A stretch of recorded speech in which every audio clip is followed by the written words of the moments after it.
Hello बच्चों, question पढ़ते हैं एक बार।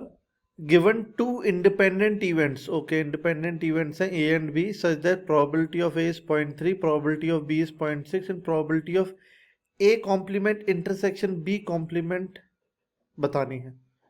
ये लीजिए, की कॉन्सेप्ट समझते हैं इसका। की कॉन्सेप्ट ये कि अगर ए और बी इंडिपेंडेंट होते हैं तो A intersection B, probability of A intersection B is equal to probability of A into probability of B होता है। ये हमको समझना है first. Second, A complement intersection B complement का मतलब होता है ए यूनियन बी का whole complement, De Morgan's law. ये हमको आना चाहिए। चलिए इसको सॉल्व करते हैं।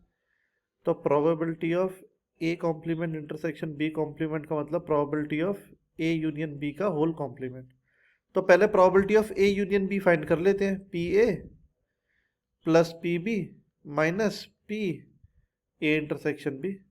पी ए है 0.3, पी बी है 0.6, माइनस ये हो जाएगा 0.3 इंटू 0.6, 0.9 माइनस 0.18, तो हो जाएगा 0.72 probability of A union B. Probability of A union B का होल कॉम्प्लीमेंट होगा 1 minus probability of A union B. ये लीजिए, ये भी आ गया। 1 माइनस 0.72 मतलब 0.28। अगर इसकी प्रोबेबिलिटी आ गई तो इसकी भी आ गई। Probability of A complement intersection B complement भी कितना होगा? 0.28। चलो डायरेक्ट इसका आंसर आ गया 0.28, है ना। इसका एक और मेथड है, इसका मेथड 2 भी समझते हैं। मेथड 2 ज़्यादा बेटर है। मेथड 2 क्या बोल रहा है? ए एंड बी अगर इंडिपेंडेंट है,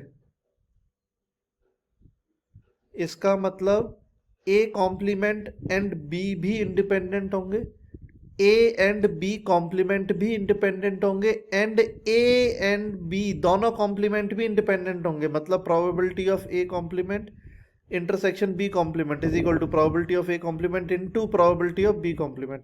इंडिपेंडेंट वाला फॉर्मूला लगा दिया। तो ए कॉम्प्लीमेंट की प्रोबेबिलिटी है 0.7, राइट। प्रोबेबिलिटी ऑफ ए 0.3 है, तो प्रोबेबिलिटी ऑफ ए कॉम्प्लीमेंट कितना होगा? 1 minus 0.3 into probability of B. ये प्रोबेबिलिटी ऑफ बी 0.6 है, तो बी कॉम्प्लीमेंट कितना होगा? 0.4 होगा। यहां से भी सेम आंसर आएगा 0.28, है ना। Thank you.